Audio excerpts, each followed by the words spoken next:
नमस्कार, स्वागत है आपका न्यूज इंडिया में। मैं हूं आपके साथ उमंग माथुर। आपको बता दें कि आज 47 दिन हो चुके हैं और किसान सड़कों पर डटे हुए हैं और इसी बीच सुप्रीम कोर्ट ने केंद्र सरकार को किसान आंदोलन को लेकर कड़ी फटकार लगाई है।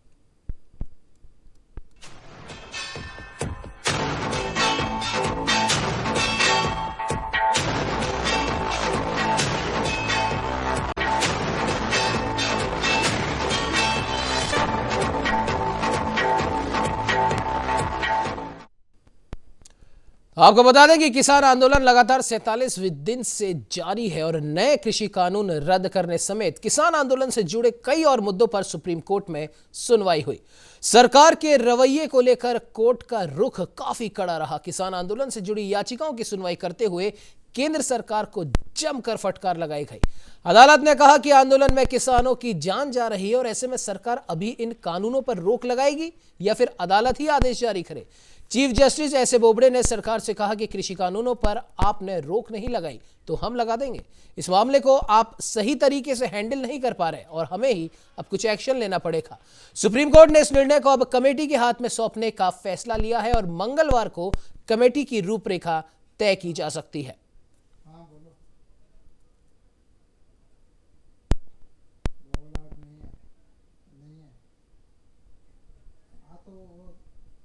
फ्रेम के हिसाब से कैमरा साइड में रहेगा तो लगेगा।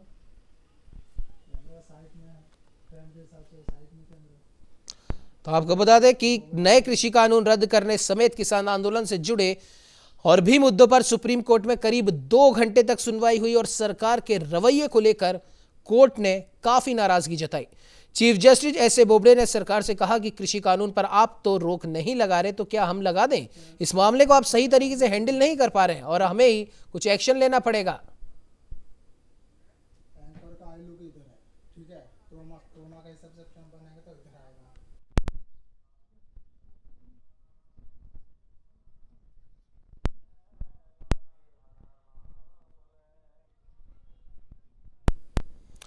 तो वहीं इस पर बात करने के लिए हमारे साथ सुप्रीम कोर्ट की वरिष्ठ अधिवक्ता दीप्ति सिंह जी जुड़ चुके हैं और अरविंद विद्रोही जी भी जुड़ चुके हैं, वरिष्ठ पत्रकार हैं। अरविंद जी, दीप्ति जी, आप दोनों का ही बहुत बहुत स्वागत है न्यूज इंडिया में। धन्यवाद उमंग जी, दीप्ति जी, आपका भी बहुत बहुत स्वागत है। धन्यवाद उमंग जी, दीप्ति जी, सबसे पहले मैं आपके पास आना चाहूंगा। जिस प्रकार से आज सुप्रीम कोर्ट ने सरकार को फटकार लगाई है, एक कमेटी बनाने की बात कही है और ये भी कहा कि आप तो हैंडल नहीं कर पा रहे और ये आंदोलन अभी तो शांतिपूर्वक चल रहा है, ये हिंसात्मक रूप ले लेगा तो लोग फिर हमारी ओर ही उंगली उठाएंगे कि आपने क्यों कुछ नहीं किया। इसीलिए अब वक्त आ गया है कि या तो सरकार इस पर कुछ करे वरना हम हमारा आदेश जारी करेंगे। क्या कहना चाहेंगे दीप्ति जी, और सुप्रीम कोर्ट के पास ऐसे क्या प्रावधान है कि वो सरकार को मजबूर कर सके? जी देखिए, जब ये कृषि कानून बनकर आया उस वक्त इसमें रजामंदी अभी है नहीं और ये कानून पूरी तरह से अपना रूप नहीं ले पाई है जी। तो इसी बात का एक तरह से कहिए कि सुप्रीम कोर्ट को इसमें आदेश देने की गुंजाइश है और उनका ये कहना है कि अगर आपसे ये मामला कंट्रोल में नहीं आता है तो आप हमें बताइए, हम इस मामले में पहल करते हैं और हम अपने तरीके से इस कानून को रद्द करते हैं। क्योंकि ये कानून के विरोध में ये जो 47 दिनों से किसान यहाँ सड़कों पे बैठे हुए हैं, वहाँ महिलाएं और बच्चे भी हैं, ये काफी चिंताजनक है क्योंकि ठंड के मौसम में बारिश भी हुई। अब इस बीच इन लोगों के लिए कोई भी ऐसा प्रोविजन और स्पेशल तरीके का कोई वहाँ घर नहीं है।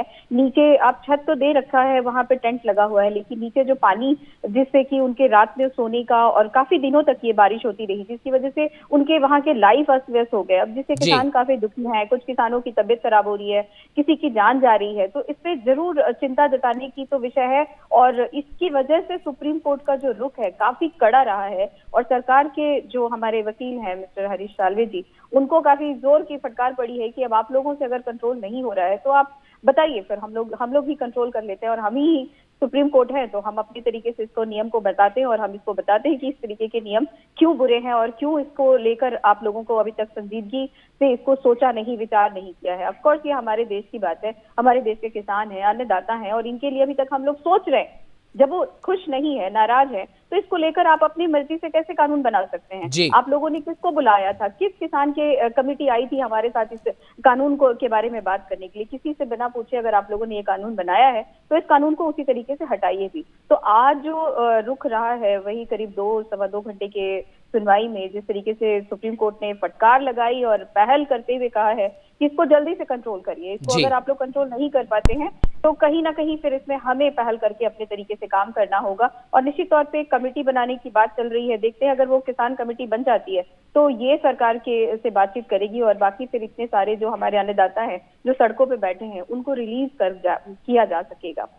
जी उमंग। जी बिल्कुल दीप्ति जी, आपने सही कहा। और कहीं ना कहीं सुप्रीम कोर्ट का रुख इसलिए भी सख्त है क्योंकि 47 दिन लगातार इस आंदोलन को हो चुके हैं और जैसा कि चीफ जस्टिस ने भी कहा कि कुछ लोग आत्महत्या कर चुके हैं, बुजुर्ग वहां पर बैठे हैं, महिलाएं वहां पर बैठी हैं, बच्चे वहां पर बैठे हैं और लगातार सर्दी का सितम तो है ही सही, बारिश भी वहां पर हुई है और साथ ही साथ कोरोना का खतरा अभी टला नहीं है। तो ये सब परिस्थितियां देखकर कहीं ना कहीं चीफ जस्टिस ने यह भी कहा कि आखिर ये हो क्या रहा है, आप कानून लेकर आए हैं, आप बेहतर समझते हैं कि इसे किस तरीके से हल करना चाहिए या नहीं करना चाहिए और क्यों ना इन कानूनों पर कुछ दिनों के लिए रोक लगा दें। रमेश पुरोहित जी भी लगा जी तो है ही ना उमंग, जी। देखिए आपने जिसके लिए कानून बनाया है उसको इसमें अपने फायदे नहीं नजर आ रहे हैं जी। और वो विरोध कर रहे हैं, तो इस विरोध को अनदेखा करने की कैसे हम सरकार जहमत उठा सकती है। हमारा देश जो है कृषि प्रधान देश है, किसानों के ऊपर बेस्ड है और किसान ही नाराज बैठे हैं और हम खुश हैं, तो ये निश्चित तौर पे ये गुस्सा करने वाली बात तो है और सुप्रीम कोर्ट के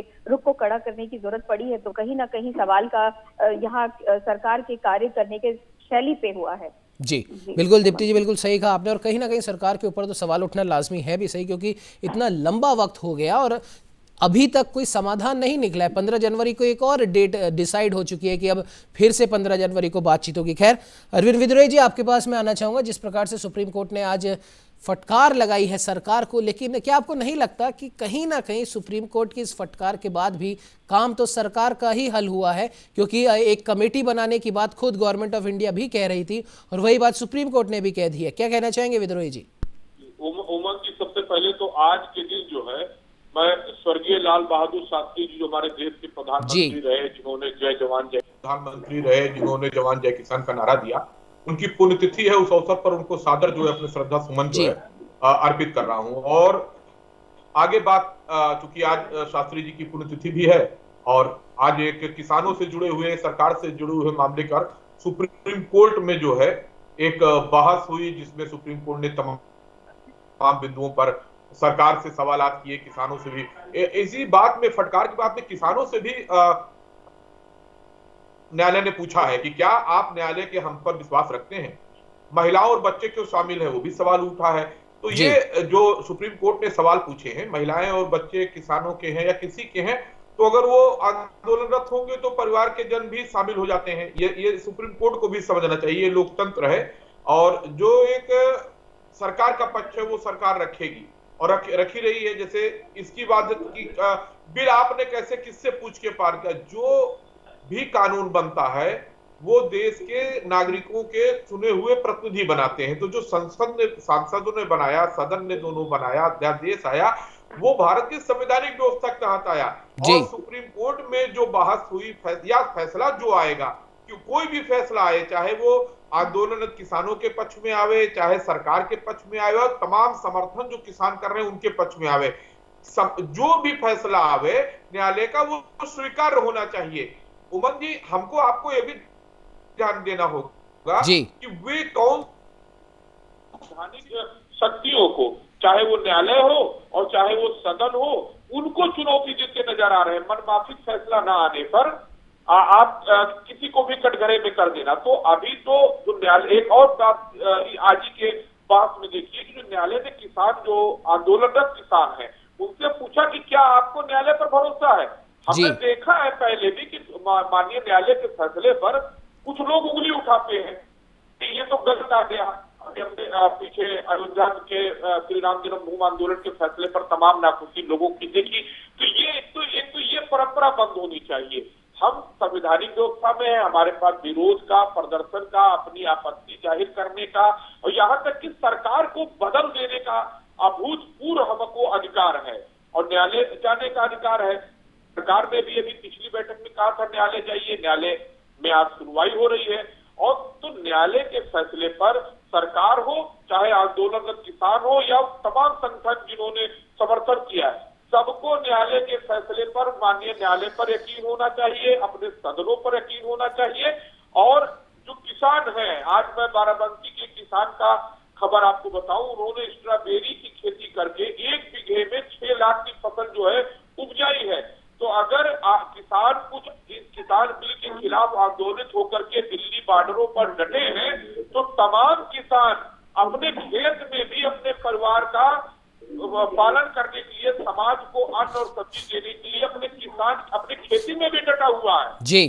तो ये समझना होगा कि अच्छा, अन्नदाता अगर किसान है उसको वाजिब मूल्य मिलने की वकालत डॉक्टर लोहिया से लेकर के अब पूरा समाज करता है, कोई भी राजनीतिक दल करता है। लेकिन आजादी के बाद अभी तक किसानों की समस्या जस से तस क्यों बनी है कि इससे निपटने के लिए हमको रिफॉर्म पर तो जाना ही पड़ेगा, हमको बदलाव तो करना ही पड़ेगा, हमको चुनौती, देखिए मोर रिस्क मोर गेन, हमको सोचना पड़ेगा कि कौन सी चीजों को हम बदलाव करें कि हमारे किसानों के जीवन में बदलाव आवे। और कृषि को उद्योग का दर्जा दिए जाने की लगातार बात हुई है, तो अब जब कृषि को और उद्योग को जोड़ा जा रहा है जी, खेती के, किसानों के, मजदूरों के बेटे अगर उद्योग जगत से नाता रख करके पैसा कमाने लगेंगे, ज्यादा कमाने लगेंगे, कृषि को व्यवसाय भी करेंगे, भंडारण भी सीख जाएंगे, तो आखिर क्या आपत्तियां हो सकती हैं। तो बहुत बड़े पैमाने पर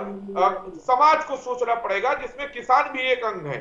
किसान अन्नदाता है तो लोग श्रम के देवता भी हैं, आयकर दाता भी हैं, स्त्रियां भी हैं, देवियां भी हैं, बच्चे भी हैं, बाल भी तो देव होते हैं।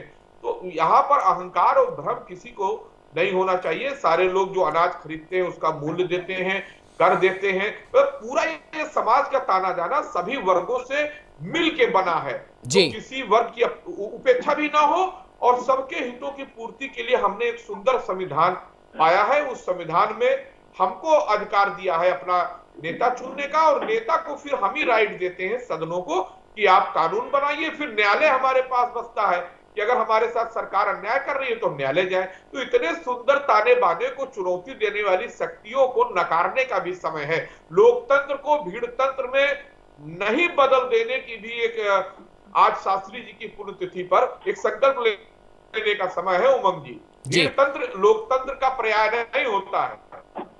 बिल्कुल बिल्कुल अरविंद जी, आपने सही कहा। कहीं ना कहीं लोकतंत्र को भीड़ तंत्र में बदलने की कह सकते हैं जो बातें कही जा रही हैं या फिर जो साजिशें हो रही हैं उसे भी नाकाम करना होगा, क्योंकि जैसा आपने भी कहा कि लोकतंत्र को भीड़ तंत्र में नहीं बदला जा सकता। खैर, अब सुप्रीम कोर्ट भी अब इस लड़ाई में आ चुकी है और अब देखने वाली बात ये होगी कि क्या सुप्रीम कोर्ट के आ जाने से ये गतिरोध टूटेगा या नहीं, क्योंकि कई किसान नेता बोल चुके हैं कि इस कमेटी, आप कितनी भी कमेटी बना लीजिए, हमें पता है कि ये तीनों कानून सरकार रद्द नहीं करने वाली और अगली मीटिंग में भी यही होने वाला है। लेकिन कोई बात नहीं, हम तो भगत सिंह के वंशज हैं, हम भगत सिंह जी को हम मानते हैं, जानते हैं। उनसे भी जब पूछा गया था कि जब आपको पता है कि ब्रिटिश अदालत में आपके साथ न्याय नहीं होगा तो आप अदालत बार बार जाते ही क्यों है हर तारीख पर, तो वो उन्हीं को फॉलो करते हुए बोल रहे हैं कि हमें पता है कोई नतीजा नहीं निकलेगा, लेकिन हम ये बताना चाहते हैं देश की जनता को कि हम बातचीत के लिए पीछे नहीं हटे। सरकार ही बार बार हमें कभी कोई सी तारीख देती है, कभी कोई सा बहाना देती है, कभी कुछ कहती है। खैर,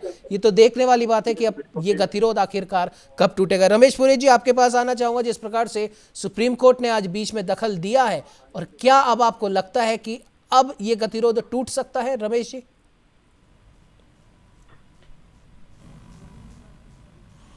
उमंग जी, सही बात तो यह है कि ये होना ही था। संभावनाएं और आशंकाओं के बीच में यह मामला जो है कोर्ट तक पहुंचा नहीं था, और जिसकी परिणति आज जो सुप्रीम कोर्ट में जो बहस और जो बातें उभर करके सामने आ रही है, यह संभावित थी और दोनों पक्ष इस बात को जानते भी थे। केंद्र सरकार भी जानती थी और किसान आंदोलन के जो नेता है वो भी जानते थे कि यह मामला वहां तक पहुंचेगा, और वो ही अब जो है आगे की इस आंदोलन की दशा और दिशा को तय करेगी। कुल मिलाकर के आज तक की जो बातचीत हुई है, अभी तक जो दोनों पक्षों के बीच में, उसमें 3 संभावनाएं उभर करके आई थी। या तो यह मामला सुप्रीम कोर्ट के पास से हल होगा, या फिर केंद्र सरकार और किसान आंदोलन मिल बैठ करके कोई वार्ता करके टेबल पर आकर के इस समस्या का समाधान निकाल पाएंगे। जी। और तीसरी संभावना ये भी थी कि क्या जो है एक कमेटी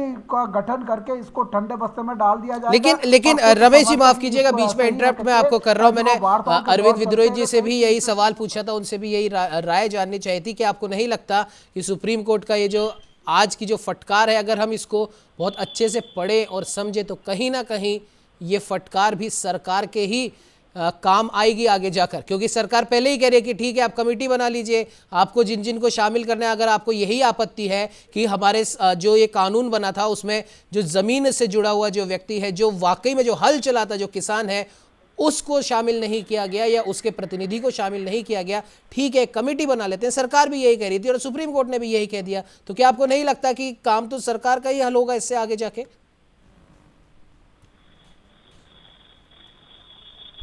पिछली जो वार्ता हुई उससे पिछली वार्ता में यह बात उभर करके सामने आई थी और जो है नरेंद्र सिंह तोमर ने इस बात के संकेत भी दिए थे कि क्या एक इस तरह की कोई नई कमेटी बना दी जाए। तो देखो खास बात तो इसमें यह है कि अभी तक जो केंद्र सरकार और आंदोलनकारी नेताओं के बीच में ही बातचीत हो रही थी, इस बीच में देश भर के राज्य मतलब अन्य राज्यों के जो किसान संगठन है, प्रतिनिधि है, वे भी सरकार के साथ में वार्ता कर चुके थे। नरेंद्र सिंह तोमर के साथ में उन राज्यों के किसानों के प्रतिनिधि भी मिल रहे थे और वे इस कानून का जो है समर्थन कर रहे थे। तो पार्टियां अब तीन हो गई, केंद्र सरकार हो गई, किसान जो आंदोलन कर रहे हैं वो हो गए और तीसरे वे लोग भी शामिल हो गए इस पूरे मामले में जो अन्य राज्यों में जो किसान संगठन के जो नेता है जो इस बिल के समर्थन में खड़े हैं। लिहाजा तीन पक्षों की बातचीत के आधार पर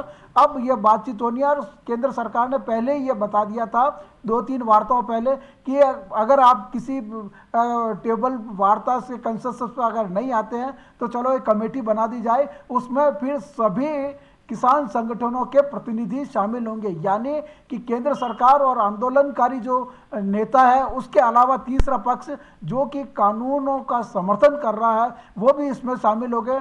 तब तीन पार्टियां बन जाएगी और तीन पार्टियों में से 2 पार्टियां मतलब केंद्र सरकार इस बिल को वापस लेने की मूड में नहीं है। उसने अपना जो है मंशा पहले दिन से ही जता दी थी और वो लोग किसान संगठन के नेता जो कानूनों के पक्ष में बोल रहे हैं, तो 3 में से 2 जो पक्ष हैं एक तरफ, अब जो आंदोलनकारी जो संगठन के जो नेता है वो एक तरफ हो जाएंगे।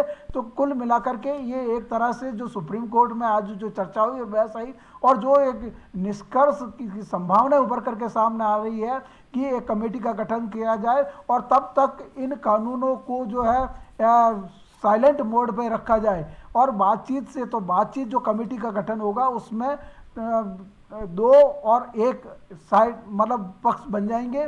तो संभावना सरकार भी यही चाह रही थी, जो सुप्रीम कोर्ट ने जो है उनका रास्ता आसान कर दिया। केंद्र सरकार की तरफ से लगातार ये कहा जा रहा है कि वे कानूनों को किसी भी हालत में वापस नहीं लेंगे और किसान संगठन के नेता कह रहे हैं कि पहले किसानों जो कानून है उनको वापस लिया जाए। अब वो भी पार्टी शामिल हो जाएगी जो इन कानूनों के समर्थन में बोल रहे हैं। लिहाजा पूरे देश में एक नई बहस शुरू हो जाएगी किस तरह से इस मामले को आगे बढ़ा जाए। लिहाजा अभी तक की जो स्थिति है वह केंद्र सरकार के पक्ष में दिखाई दे रही है। हालांकि जो आंदोलनकारी किसान लोग हैं वह 26 जनवरी तक के जो आंदोलन की जो बात कह रहे थे, 26 जनवरी को उनका मार्च होना या ना होना वो आज के बाद में पता लग जाएगा। हो सकता है वो उसको स्थगित भी कर दे जब तक कि कोई एक निर्णायक जो है फैसला ना आ जाए तब तक। लेकिन कुल मिलाकर के मामला चूंकि सुप्रीम कोर्ट में चला गया है, लिहाजा अब डायरेक्टली कह लो या इनडायरेक्टली कह लो, कंट्रोल जो है सुप्रीम कोर्ट के दिशा निर्देशन में ही बातचीत आगे बढ़ सकती है। यही बात जो है चलिए जी बिल्कुल रमेश जी, खैर अब ये देखने वाली बात होगी कि सुप्रीम कोर्ट की इस फटकार के बाद में सरकार और किसानों के बीच में चल रही गतिरोध टूटेगा ये नहीं, समय इजाजत नहीं देता। लेकिन उसके बाद भी दीप्ति जी आपके पास में आना चाहूंगा, बहुत कम शब्दों में आपसे जानना चाहूंगा। सुप्रीम कोर्ट ने कहा है कि आप एक कमेटी बनाइए और उस कमेटी के बनने तक और उस कमेटी का कोई फैसला आने तक हम ये आदेश भी दे सकते हैं कि इन कानूनों को फिलहाल लागू नहीं किया जाए, या फिर अग्रिम आदेश तक इन कानूनों को लागू नहीं किया जाए? दीप्ति जी, मान लीजिए अगर ऐसा होता है कि कमेटी के बाद भी किसान तो अपनी बात पे अड़े रहते हैं कि नहीं, हमें तो इन्हें रद्द ही करवाना है, उस केस में सुप्रीम कोर्ट क्या कुछ आदेश सरकार को दे सकता है? देखिए, अभी जो प्रजातांत्रिक जो प्रणाली है उसमें हमेशा से सुप्रीम कोर्ट एक तरीके से कस्टोडियन या गार्डियन का काम करती रही है। और इस मसले में भी जिस तरीके से आज सुप्रीम कोर्ट ने फटकार लगाई है सरकार को और स्टेट गवर्नमेंट को, तो साफ देखने पे समझ में आ रहा है कि सुप्रीम कोर्ट के तरफ से भी पहल किया जा रहा है कि इस समस्या को छोटा ना समझे, क्योंकि जिस तरीके से ढोल नगाड़े वगैरह की जो आवाजें आ रही हैं, इससे हो सकता है कि किसी तरीके से खूनी खेल शुरू हो जाए और लोगों के जान माल की भी समस्या हो जाए।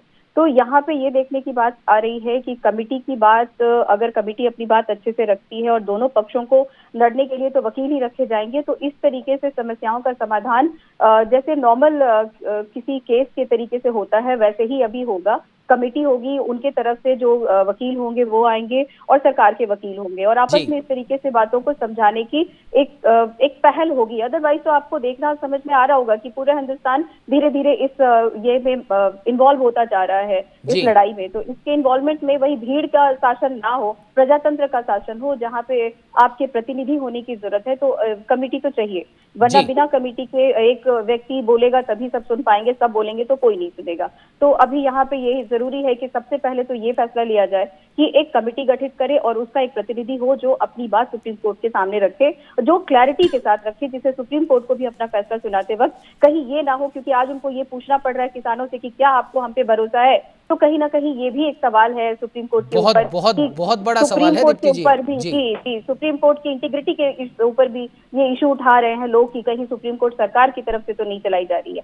तो ये भी बहुत बड़ी बात है कि सुप्रीम कोर्ट अपने आप को किस तरीके से निष्पक्ष रखते हुए इतने बड़े मसले को किस तरीके से संभालती है और किस तरीके से इस पे अपना फैसला सुनाती है। जी बिल्कुल दीप्ति जी, बिल्कुल आपने सही कहा। और खैर अब ये देखने वाली बात होगी कि आखिरकार ये गतिरोध क्या अब सुप्रीम कोर्ट के दखल देने के बाद टूटेगा या नहीं, और क्या किसान अपनी बात पर तब भी अड़े रहेंगे, डटे रहेंगे, ये तो खैर आने वाला वक्त बताएगा। फिलहाल हमारे साथ में जुड़ने के लिए दीप्ति जी आपका, अरविंद विधुरे जी आपका, रमेश पुरोहित जी आपका बहुत बहुत धन्यवाद।